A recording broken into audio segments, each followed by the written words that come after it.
The HX Collective explores the human experience through three main channels of life: work, relationships, and self. With raw, authentic conversations, the podcast investigates how challenges can become powerful teachers, leading to personal growth and deeper connections. Rooted in humanity-centered design, each episode reflects a commitment to doing good and doing well, featuring diverse voices and generational perspectives. Expect gripping stories of struggle and success, with thought-provoking discussions and concrete tools and tactics that encourage you to rethink your relationship with distress, helping you to establish your full human experience. This is the HX Collective channel. Hello, friends, and welcome to the next episode of the HX Collective podcast, where today we're going to have a meaningful conversation about human flourishing as it intersects with our digital life and how we can begin to understand more fully how our distraction when we're using technology and devices, how that not only confers risks from a real practical safety and security, it can have a huge impact on the experiences that we have with ourselves. Please join me in welcoming our guest today, Liz Repking. She is an expert in all things digital, cyber protection, security, and the intersection and how this helps us elevate our human experience. So, Liz, thank you so much for spending time with us today, for bringing your wisdom to life.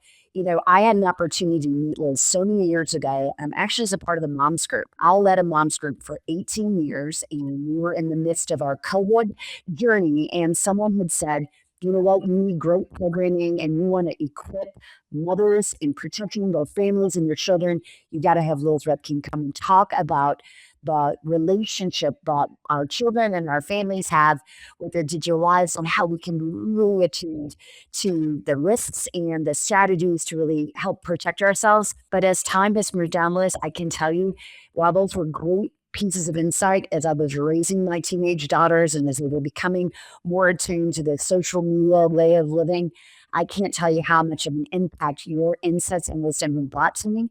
And I am so delighted that you are connecting this with our mission today at the HX Collective, which is to elevate human experience and human flourishing. So welcome, Liz. Welcome. Thank you. You know, Deb, it's always so fun from the day I met you to be anywhere near you because you just bring this energy that, you know, not only makes me feel good and positive, but I find it makes me want to do more than, you know, to add more to it than I can. So thank you. Well, thank you. Well, you know, Liz, I think it will be great. We'll really set the condition, maybe we'll kind of set the stage for our discussion today.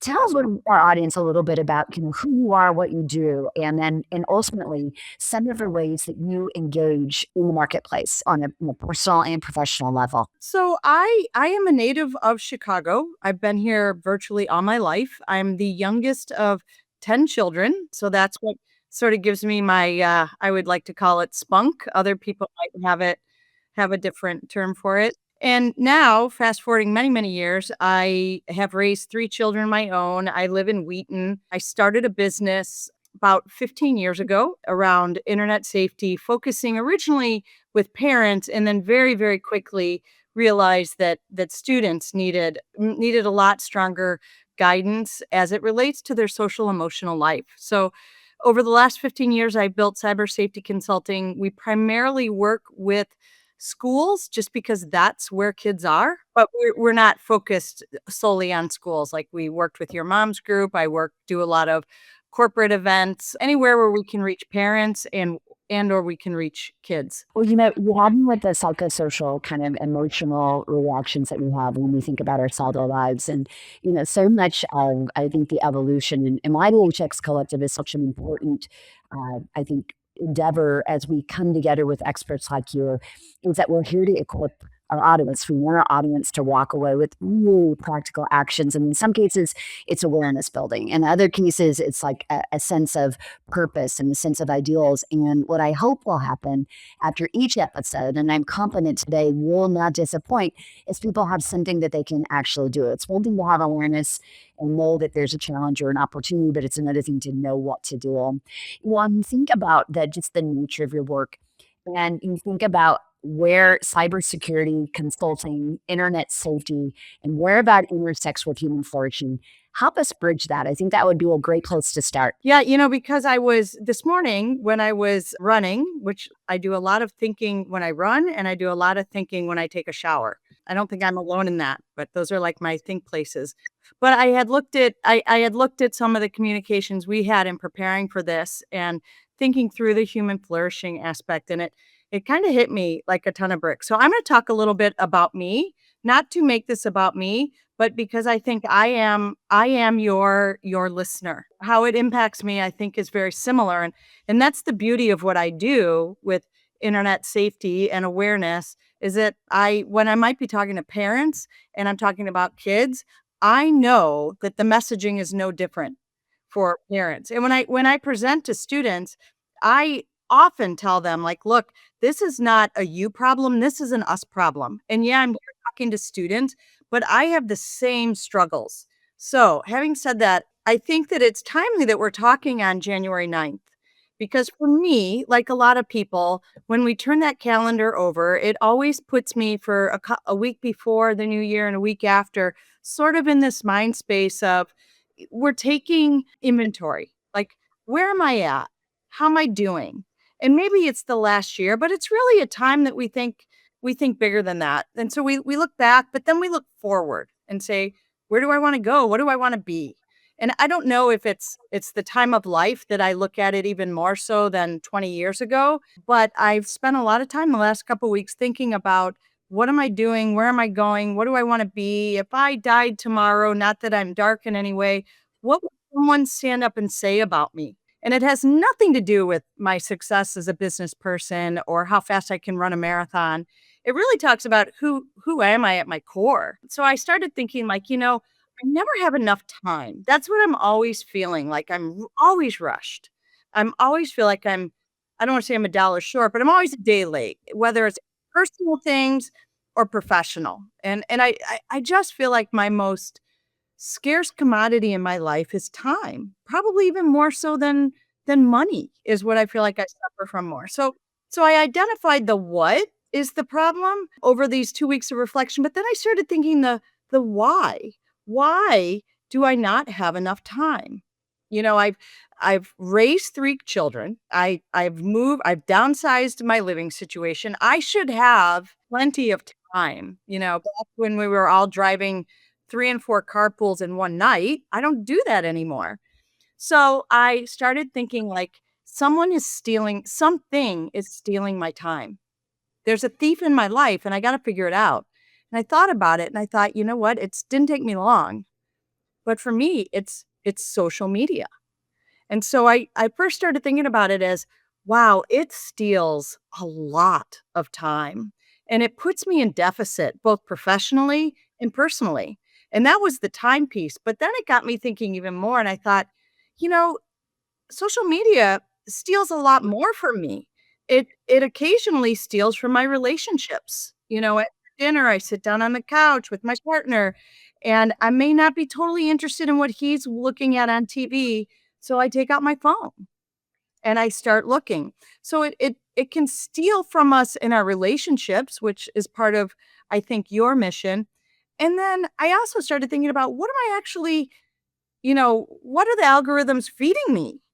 While they're feeding me a lot of political information. And they're feeding me a lot of information that is where I align, which is what algorithms are phenomenal at. And it pulls me in. And then what it does is it divides me even more from our society. Even sitting on a couch by myself, I can feel that division. I can feel the fact that I think about people that have different viewpoints than me or what's happening in the world. And I feel anger and I feel anxious and I feel nervous. And so all this to say that I think the internet, while it also enhances my life tremendously, I'm not going to say like shut it out. I do realize myself, like a 17-year-old, we are deeply impacted by what we do and how much we do it and what the systems are giving us in terms of preventing us from flourishing as human beings, as a society. And I think all of those things start to, stack onto each other, and it's really hard to separate them all. So while I talk to students about all that, I'm thinking I'm as guilty as everybody else. Well, first of all, I find what you're saying so relatable. So thank you for saying that we did out loud because I think it's giving me and everyone else listening right now the permission to have a sober moment. And when you talk about the thief and really having be in check with what is it that is taking your time? What is it that is having an impact on relationships? What is it that is creating this emotion of anxiety or fear, anger, division? And having that all really center around the relationship revolve with our digital lives. And, being a person who consults in this space and certainly having a lot of awareness, can you share with us? And I should also mention before I jump off this, I wasn't think about the algorithm. I don't even think about the fact that I'm an architect in some of the thievery that's going on in my life, based on the choices that I'm making or had living in an unchecked world. But if you're thinking about not only your own personal experience, but when you look at things on a larger basis, what else can you tell us about what happens to human beings when they're living in the world that they're unchecked? What are some of the recognitions of when we think about the human experience and those algorithms? Like what happens when a person's well-being, to their well-being, when they're not conscious, they're not paying attention. Yeah, that is such a great question. And what we know psychologically is that, and now I can kind of put it more in terms of teens, but I don't think it's any different. But what we know is that research has indicated that social media does not have much of an impact on people, on teenagers that are in a strong mental space. So, from surveying kids that feel positive and in control of their lives aren't having great struggles from a social emotional side of things, feel like they are better able to moderate their time. So one thing is the moderation of time. The other thing is taking what you see and then internalizing that. So I think research shows that these students are better able to look at it and say, "Wow, look at Deb. She's out on the farm. That's great. I'm happy for her. Wow, that's a great picture. Love that sunset. Thanks for sharing it. Your contribution online made me feel, made my day." Now, the other side of the coin is someone who might be struggling with, which is a lot of us, levels of depression, anxiety. And I'm not saying they need to be medicated, but we all struggle. We tend to, believe it or not, we tend to turn more to our devices when we're in lows. Think about it. You're laying in your bed, you don't wanna get up for whatever reason, and you pull out your phone and you start scrolling. So, we turn to it more from a time perspective, but then how we internalize what we see has a much stronger negative impact on us. Like, "Wow, how come dad?" Maybe I'm stressed about money and my retirement, and I'm looking at your post thinking, wow, I don't have anything. Look at what she has. And I think what our brains don't allow us to do is realize that what someone else chooses to put up there is a moment, a frozen moment. And we as humans look at it more as like a synchronous event. That this is how our day is all the time. Maybe on your side of the camera, you just dealt with, a sick parent, a child, your adult child who's having their own struggles.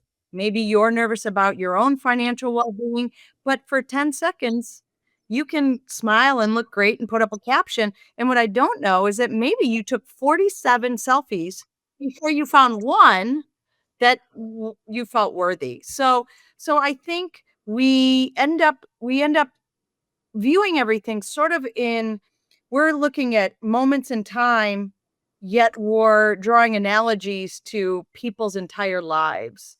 It's important to realize, like, where am I and why am I going to my device?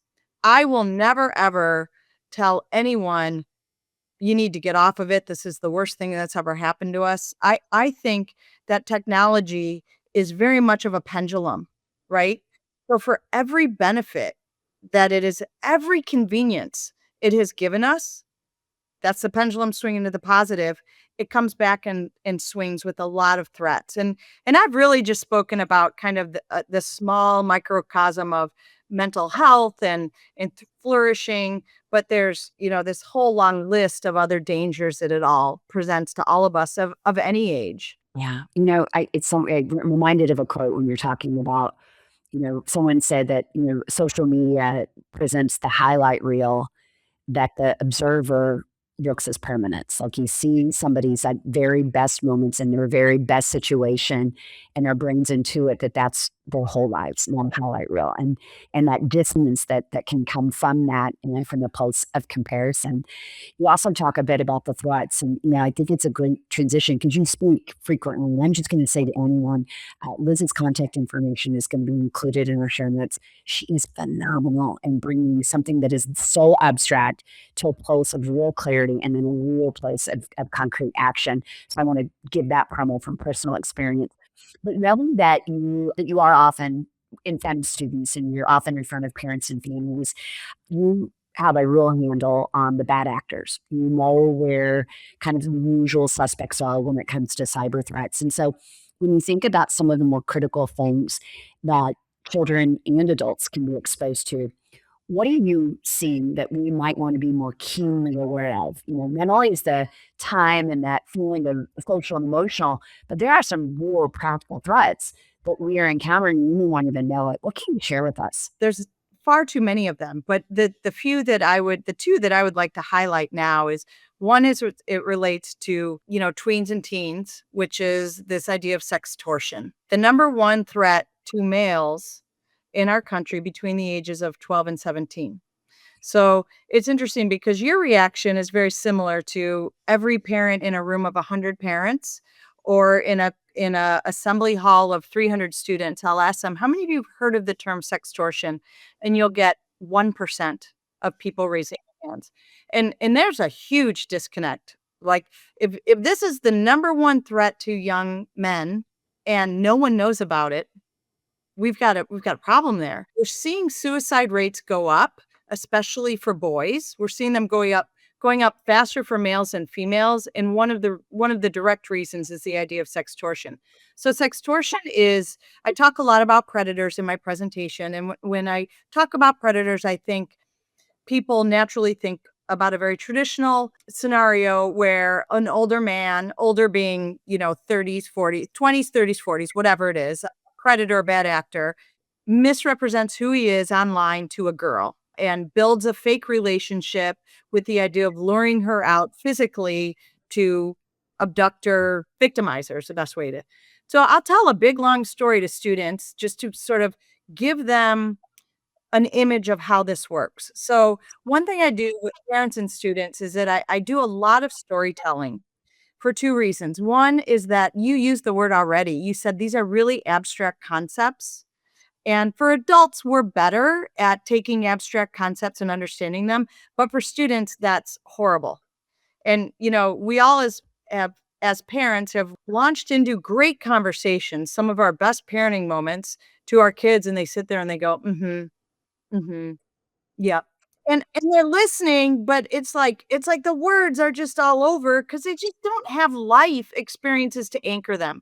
So through stories, we take these abstract ideas and we give them really concrete things that kids can go, Wow, you know what? My mom's told me about that, but I never actually really understood it. Now I get what you're saying." And I think that's the use of a story. So I'll tell a story in a presentation about a girl, a high school girl, and it's all very interesting. And we finish it, and I'll look it out, and I'll say, "Guys, I'm talking to you. How many of you are sitting there thinking, good story, interesting, not going to happen to me? This is a girl problem." And almost every guy goes, "Yeah, this is a girl problem."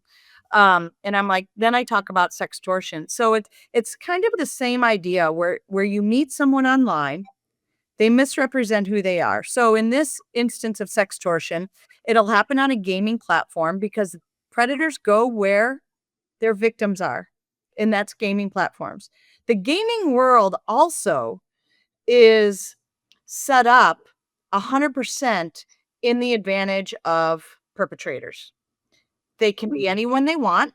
So if I'm a 50-year-old, bald, mustached, overweight man, I can be a really cute 16-year-old girl online. And that takes away all of our internal fight or flight responses that we naturally have. So if that man approached that young boy on the street, he automatically would be in a protective mode because his eyes would tell him, I don't know who this is. I'm not comfortable. What's going on? I'm on guard. But when we go online, we lose our eyes, which is one of the key components that tips off our whole adrenal system to protect. So they are often a cute girl. They meet them on the gaming platform. They game with them. They're always very good. Therefore, there's another level of connection, build a relationship. Might take a week, might take a month. I dealt with cases where it took 3 hours. But whatever, they get to a point of trust. They're playing on young men's hormones, and they somehow get that boy to give them a picture, a nude. And they do it in one of two ways. They just ask, or they often will send one first. Like, and it's all wink, wink, flirty, flirty. We're in a relationship and we're online, so this is what we do. So you send me one. I sent you one. You owe me a pic. And eventually the boy gives the picture up. And then immediately they get the next message that says, pay me $500 tonight by 5 o'clock, or this picture is going all over your school. It's going to your football coach. It's going to the college you're applying to. It's going to the coach that's recruiting you for your sport. Oh, and it's going to your parents. And they paint an incredibly bleak picture that if this picture gets out, you might as well kill yourself because your life is over. But if you can pay me $500, I'll bury the picture. Problem will go away. You'll never hear from me again. All will be good.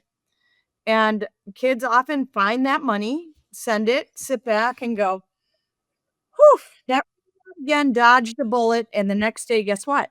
I want 500 more. Particular case up in Michigan, this happened to a young man.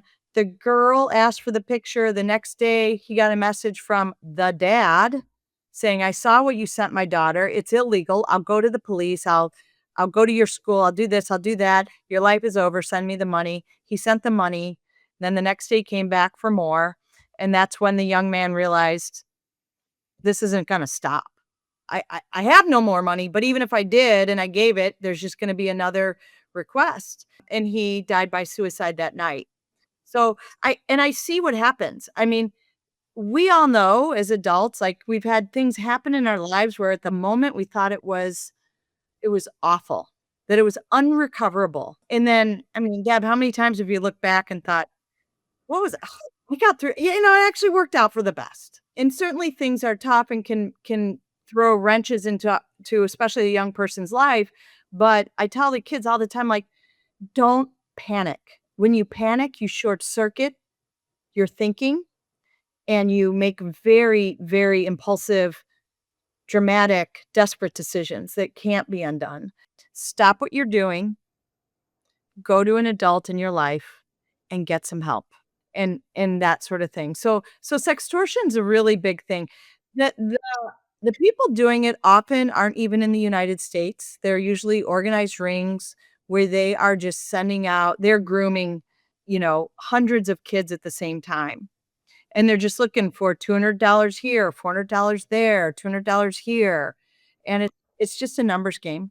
So that's one really big danger. I think the other I can't decide. There's a couple others. I'm really concerned about bot companions. I'm really concerned about it for kids as well as adults. It illuminates such a desperate problem we have in terms of people's feelings of loneliness and isolation and our inability to be able to meaningfully find human connection, that we're turning to a bot for really support, companionship, connection, advice. And we forget that these are not there's no person behind that bot online.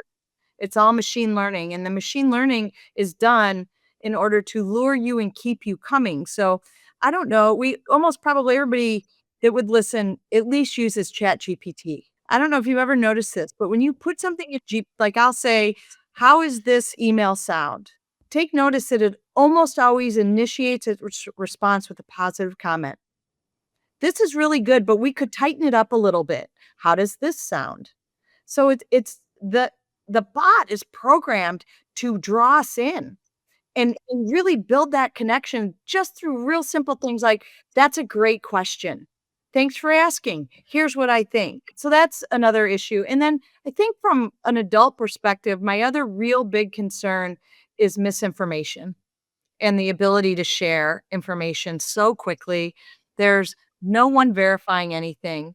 And I think, and I also think that there are foreign adversaries at work constantly, and they are leveraging our dependence on the internet for information, the fact that things aren't vetted, the fact that algorithms are designed to give us what we want. So all of that is sowing great, I mean, political unrest, and I don't think it's just like a few years ago, I kind of was like, "Ah, it's a blip." People, and now I'm looking at it going, like, this all is gonna lead down a path that is catastrophic to us. Yeah. If it's left unchecked, for sure. And I'm, well, first of all, I'm sitting here with my head exploding. I've never heard about sextortion. So, to the extent that this is one of the number one threats to boys between the ages of 12 and 17, that is mind blowing to me. I can certainly imagine, the nature of how when you're feeling alone, isolated, particularly as a child, and you're in that awkward space, or if you're in this particular stage of your adult life and you're not, in a great relationship or you haven't achieved the great outcome, that sense of desperation and just wanting to be seen and valued and heard, you're really bringing to life for me some of the existential threats that can come with our basic wants and needs as human beings, and how we're substituting relationships with our devices, or we're allowing our algorithm to make us validated and right and righteous in the space. I can see the practicalities of all of those thoughts, and yet I'm wondering, you know, to the extent that there are any strategies. Like, so let's take this extortion strategy and examine, like you highlighted, I think, a solution, but I wanted to call it out even further. So one, I would imagine we need to talk about it. Like, so the fact that I literally could not have told you that that was an issue, and I would not have been one of the people raising their hand. Do you know what this is? What are some things that adults can do with children, particularly young boys? What are some practical strategies to build to create some protection or immunity to some of this type of threat? I'm sort of a purist in this, and I go back to relationships and communication and parenting. So one of the things I open up parent workshops with is why are we here? And I think if I surveyed people before I started speaking, I think people would basically tell me that these are technical issues that they don't understand. And they would say things like, "My kid knows 1,000 times more than me. I don't know how to I don't know what to do. I don't know where they are. I'm overwhelmed. I'm intimidated by it." And there's just all this kind of negative feeling because they are thinking about it in terms of technology. For a lot of people, is incredibly overwhelming, just in terms of how our brains work and what our experiences are and what our education is around it. So, number one, the first thing I wanna do with parents is I want them to step back and take a look at this and think, "You know what? A technical issue is things like when we jumped on, we had a lot of echoing. You and I were troubleshooting. Let's reboot. Let's come back on. How do I get my computer to connect to the Wi-Fi? How come I can't download that?" That's a technical issue. And you know what? I all day long will go up to my 21-year-old daughter who's very technical and say, "My phone's not working. Can you help me?" And my kids mock me all the time because they go, "Mom, this is what you do for a living. Like, you can't even figure this out." And I'm like, "That's where you're wrong. I'm not a technical expert because that's a technical problem, and our kids don't need help with the technology. They know how to do it." I mean, I think babies nowadays come out of the womb knowing how to operate a universal remote. But that's not the issue. Where the reason why schools have us, why my business is booming is because it's the social emotional impacts that the technology brings to in this conversation to our kids. It's the questioning of who I am. Am I good enough? What does my body look like? How do other people think of my body? Do I have friends? How do I stand up for someone online that maybe I'm that person that's quiet and I see my best friend in a group chat just getting hammered every night by someone else. So there's all these how do I handle relationships? How do I do communication? What's appropriate? And so when I think what I want parents to start to understand is that the challenges and the threats aren't technical. They're social emotional. And I think a parent that takes the time to come cares about that stuff. And can I tell you, Deb, like it's your daughter who's sitting there looking at images after image after image that have filters on them and have been photoshopped, and she's like, I'm fat, because of that comparison. That all day long, you're gonna tell me, I got that. That's me. That's me and my daughter. I'm talking to her. So I want them first to understand that it is parents are our first responders. They have to be there. And I will also say, and I've seen this time and time again in my life and other people's lives, is if you can create an ongoing, open, non-threatening conversation around technology with your children, it will open up the pathways to a lot of other topics that we as moms and dads want to be talking to our kids about. How do you feel about yourself? How do you build your self-esteem? How do you walk into a room and advocate for yourself in this world? What are the right things? What are our family values? And those, as our kids get into teenage years, those get harder and harder conversations to have with a lot of kids. And I would say generally with boys, like when my kids were little, they were always with me and mom, what are we gonna do tonight? And then all of a sudden in middle school, there were they were like in bedrooms and doors were being closed. And for the first, my oldest, I was like, what am I why why aren't they wanting to be around me anymore? And then when it happened with the second one, I'm like, oh, this isn't me. This is how it is. This is the start of independence. They'd never if they didn't go through that, they'd never go to college, right? So it's a very long process. So we want to have those conversations. Back to your opening question about the sextortion, I think the most important thing is that we can't expect kids to be able to self-protect from things that they don't know exist. So it's gotta become it's number 1, it has to be conversation. You have to find ways to let your kids know what's going on in a way that's not threatening. So it can't, we put, "Do you are you gaming?" You know, and I and we think we're just thinking, but we do this." But from a 15-year-old, this is, like, coming right at them, and it's accusatory. And so we have to find ways just to open up that dialogue. The best thing to do is to start young, like any topic. If you decide you're gonna start talking about underage drinking or unprotected sex when they're 16, you're late. You're late. We've gotta start these when they're still looking at us as their leaders, their role models, their shamans, for lack of a better term, because by the time they get to 15, the curtain has been pulled back. So start that conversation is number 1. Let them know what those dangers are. Number 2, I think it's so important to offer them lifelines. I understand these things happen. No matter how it happens to you, if it ever happens, come to me. Like, my number 1 job as your mother is to keep you safe. You know what? It's reminding me of, I was hoping you were going to say that because this idea of giving your kids a bulge for safe retreat, it's almost like what we're describing is the same thing we'll do with our kids when they find themselves in like a drinking situation. That if there's like a safety word but in this regard, it's like these things happen if they do. I'm the safe person.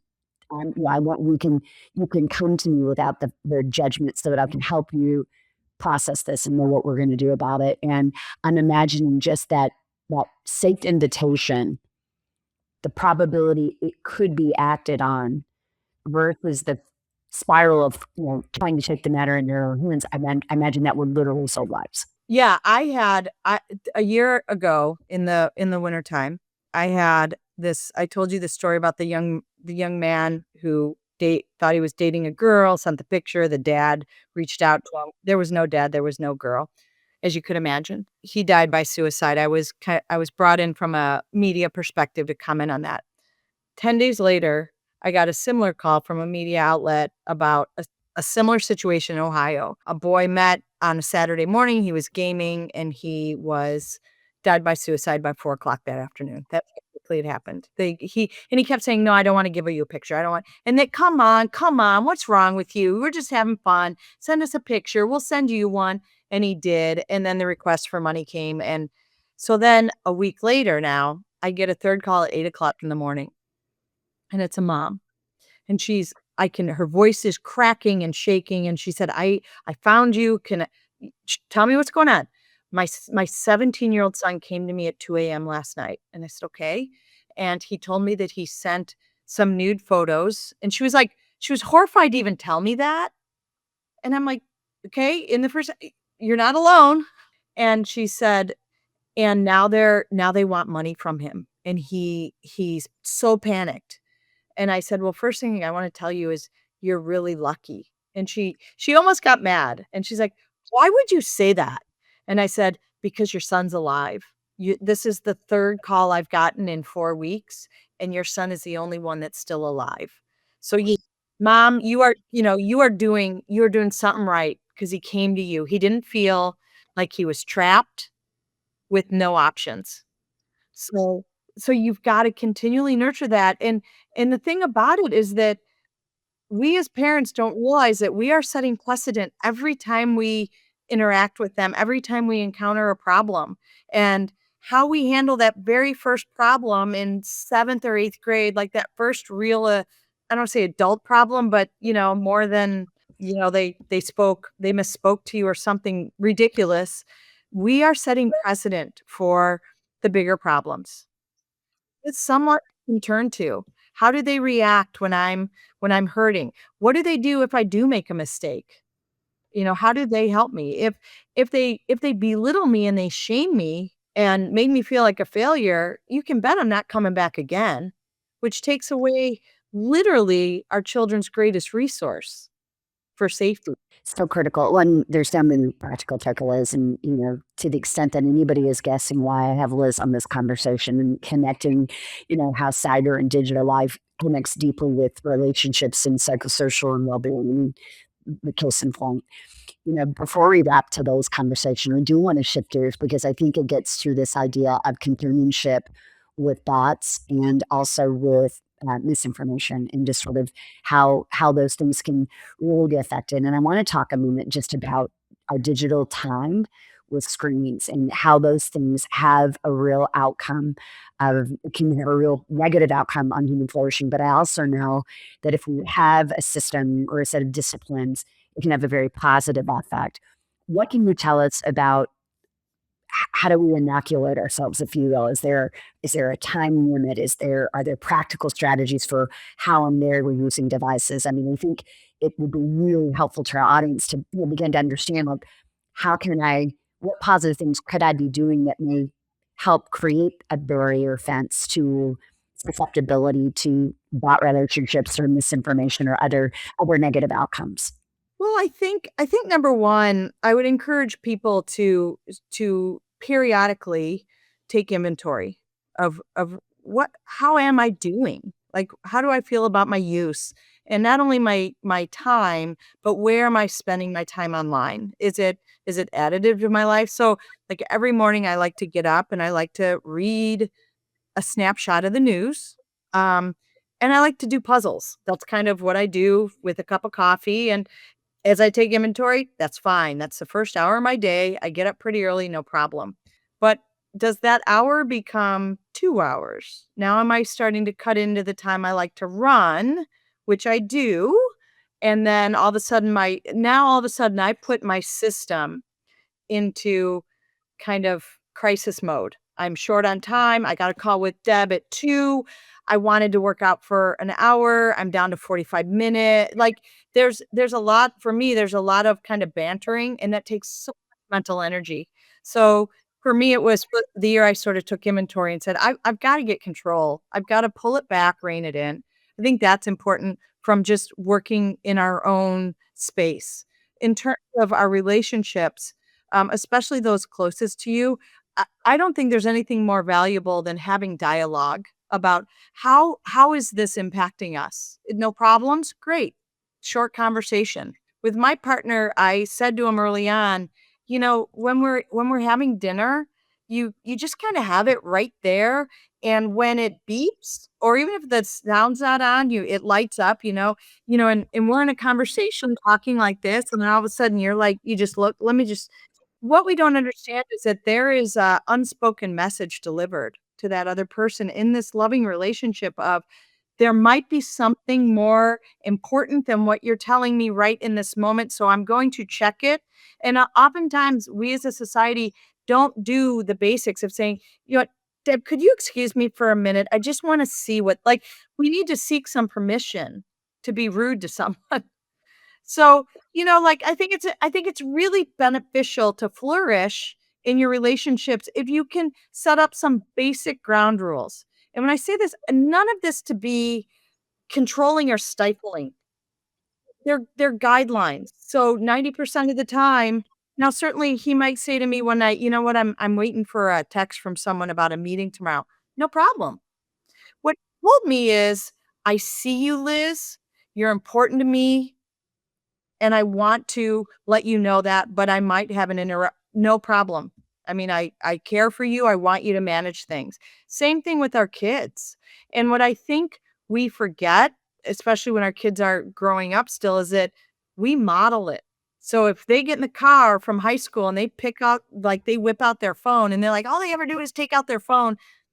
I would ask you, how are you in the car sometimes? And then I also think, like anything, we have to be willing to give each other grace. People aren't always in the best headspace. Maybe I've had a horrible day today. I'm tired. I didn't sleep all this. None of this is true. But maybe by 5 o'clock, I do just need to turn inward and I want to read the news and I haven't looked at social media, and that's okay. But what we're trying to really be careful about are patterns in our behavior. One night and two nights can quickly become a pattern. A couple really tangible things I can give you is I think if we can keep phones out of our bedrooms, that would be huge. I think it would be so good to detox for 8 hours. I think our sleep would be better. I know for our kids, it's the number one disruptors of their sleep. Categorically, teenagers are the most sleep deprived category of people in our country. They're chronically deprived because they have these on their bedsides and they're beeping and they're binging and they don't want to miss anything. Kids will say, but that's my alarm clock. I'm going to go to Target and buy a pallet of $10 alarm clocks and hand them out at schools and say, here's your alarm clock. Put your phone out there. One thing I've done, and this is not a pitch for a product, but I get products sent to me quite often. And I just got something called the Brick. And my phone right now is bricked. It's been bricked for 5 hours. So what it does, when you set up the Brick, you say what you want blocked. And I blocked Instagram and Facebook. And my phone is completely available to me except for Instagram and Facebook. And it's been 5 hours. And you know what? My productivity today is far better. That's fantastic. Well, as we wrap for today, and I would love to continue this conversation, I am very confident when people hear all the things you have to say, there's going to be an onslaught of we want more.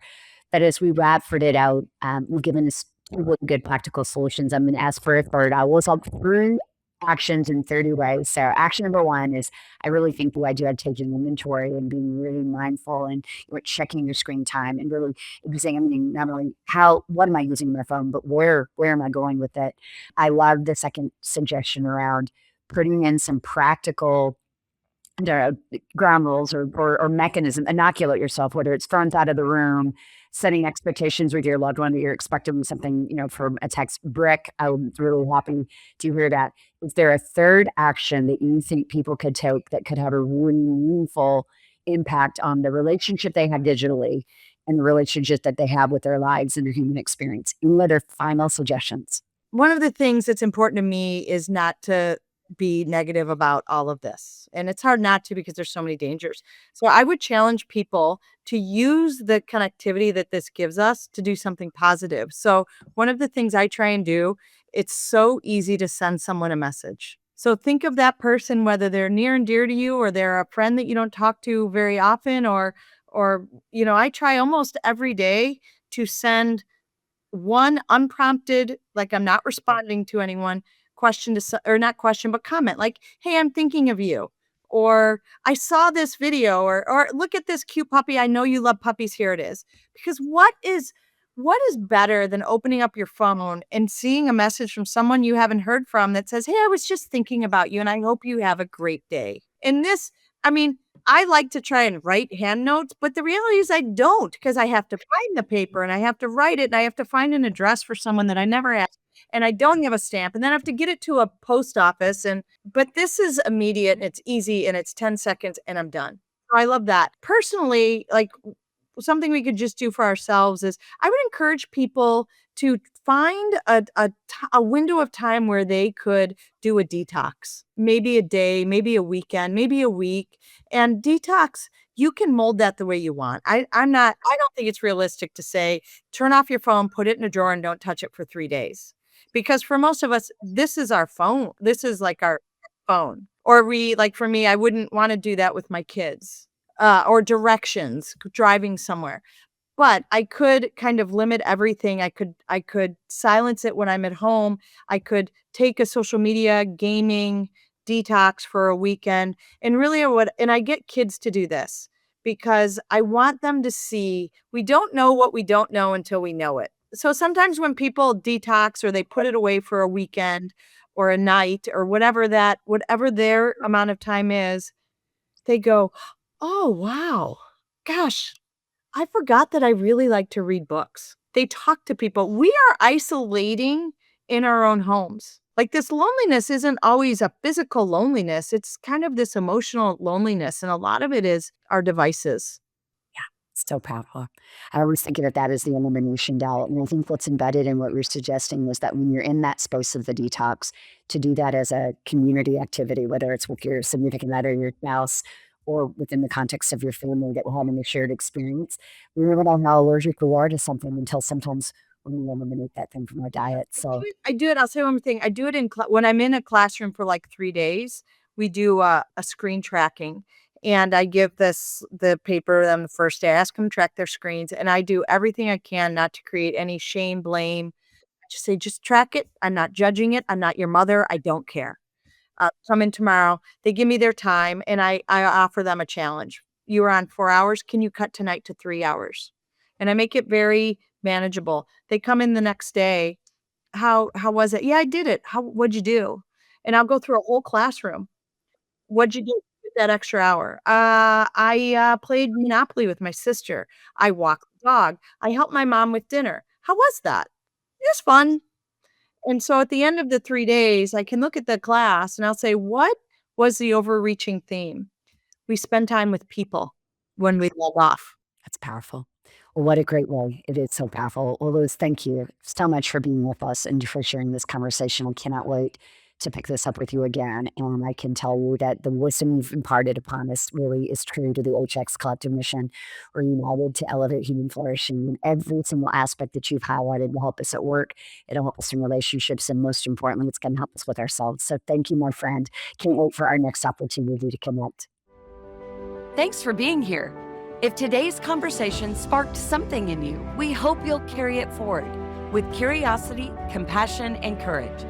Subscribe to the show, leave a review, and share this episode with someone who needs it. Until next time, keep exploring what it means to be fully human.